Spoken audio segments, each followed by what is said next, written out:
Welcome to the Longest Yard Podcast, Football Talk with the LDBC. Salute. I want to talk about my Raiders, man. I love the Raiders. Y'all know Oakland, LA, Las Vegas. I've been a Raider fan my whole life, but let me talk about my favorite quarterback in the whole world. And I know this name is going to kind of throw you guys off. You guys know the Warren Moons, the Michael Viggs, the Peyton Mannings, the Tom Brady's, and things of that nature, right? You guys love those type of quarterbacks. But me, it's Rich Gannon. Rich Gannon is my guy. Yes, journeyman Rich Gannon that played for Kansas City.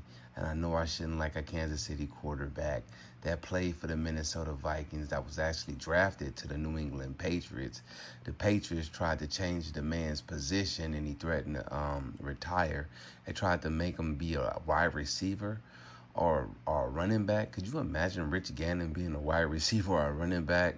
Career instantly over, right? I'd like to give John Gruden definitely a shout out.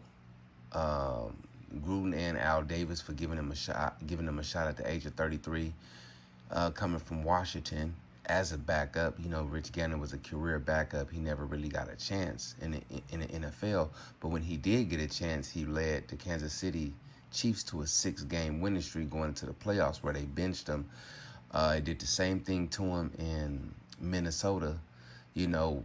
Rode the bench for 4 years, 3.5 years, got a chance to start, took him to the playoffs. Right before the playoffs, they benched Rich Gannon. Don't know why, but hey, Rich Gannon is one of the best quarterbacks, and I like to thank those teams for not seeing the greatness in Rich Gannon. Like, you bench Rich Gannon, why? I do not know why. But anyway, so, he's my favorite quarterback, especially coming to the Oakland Raiders, which was my team, which we didn't have a quarterback at the time. And even after that, we went through quarterbacks like Andrew Walters, Tuiapasopo, Aaron Brooks, Jamarcus Russell. I can name so many. Derek Carr, who I love Derek. Like, don't get it wrong, I love Derek Carr. He was Mr. Raider. But outside of Derek Carr, even when he left, the carousel continues. Hopefully now, with our new draft pick, Mendoza, we actually got our quarterback again. But let me tell you what was so special about Rich Gannon, man. This guy was special, man. Tim Brown was there at the Raiders, man, and he was just going downhill. He was going downhill. He wasn't really shining the way he wanted to shine. He didn't have nobody to give him the ball, yet he was the Raiders' all-time leading receiver, and I believe scorer, because he'd been there a long time outside of Sebastian Janikowski being the best kicker in the game at the time. Man, it's just the Raiders went through so much, man.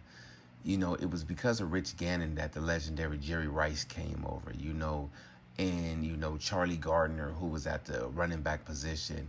And, he made rookies like Charles Woodson be great, This is how good Rich Gannon was, when you can make a defensive cornerback be good. He's not on the field all the time. When Charles came out there, him and Rod Woodson actually teamed up when the Raiders went to the Super Bowl, and when they was going on those deep playoff runs.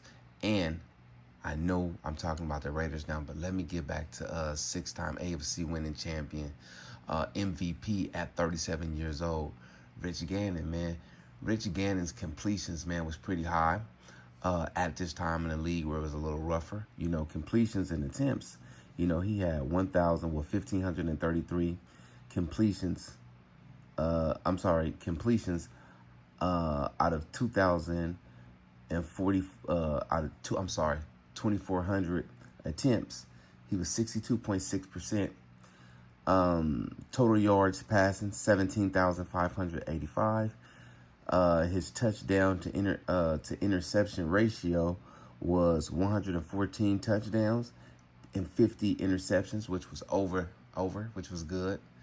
Passer rating of 91.2, career passing rating with the Raiders. Like I said, man, he was a GOAT when he was with the Raiders. Like I mentioned again, he won the league MVP in 2002. Like I said, the NFL was just a different place then, loaded with talent still loaded with talent. He was a Pro Bowl selection for 4 years, 4-time Pro Bowl selection with the Oakland Raiders. from 99 to 2002. He was an all-pro, all first-team pro twice, 2000 and 2002. You already know he led the Raiders to 3 AFC West titles. And, this was the AFC West that had Kansas City, the Chargers, and the Denver Broncos, who were, you guys know those guys. You know what I'm saying? Do I need to say Junior Seau's name?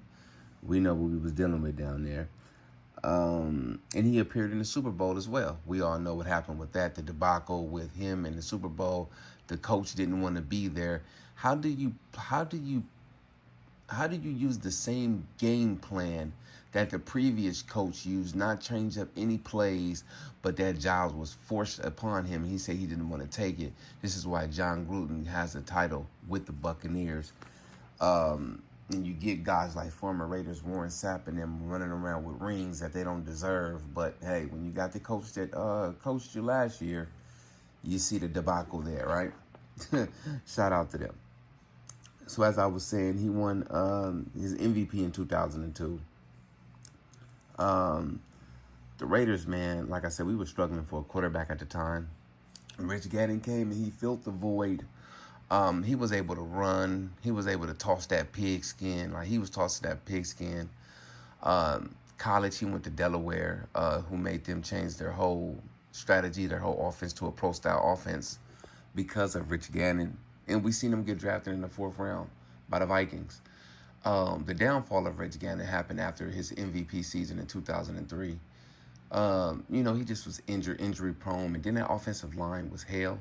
But when we had the right pieces around him, the Lincoln Kennedys, and everybody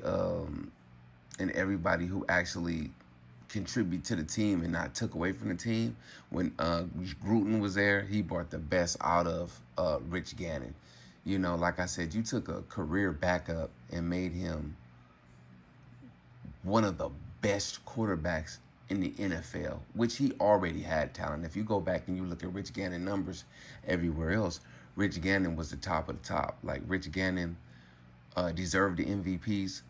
He deserved to start over a lot of those guys from those teams. But like I say, the NFL was just a different beast then.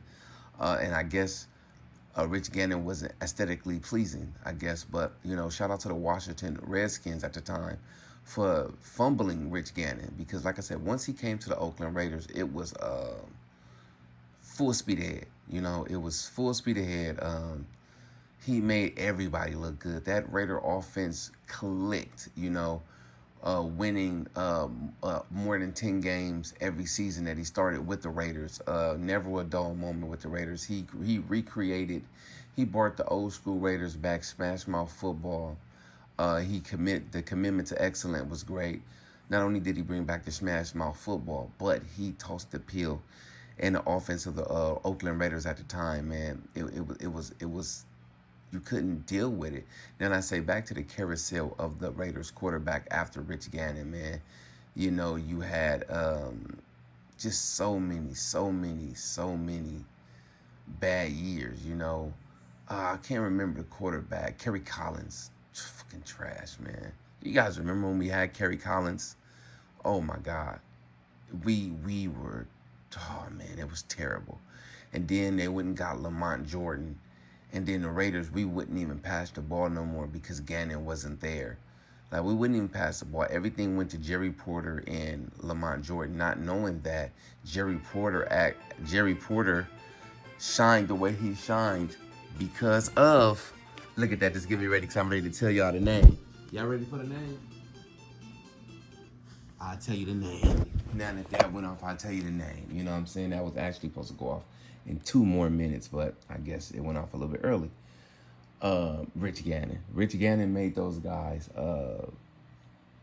important, man. Shout out to Rich Gannon, my favorite quarterback. This is just part 1 of Rich Gannon. I'll come back later on and we'll finish this. Salute to the mighty LDBC. Let's talk football with the LDBC.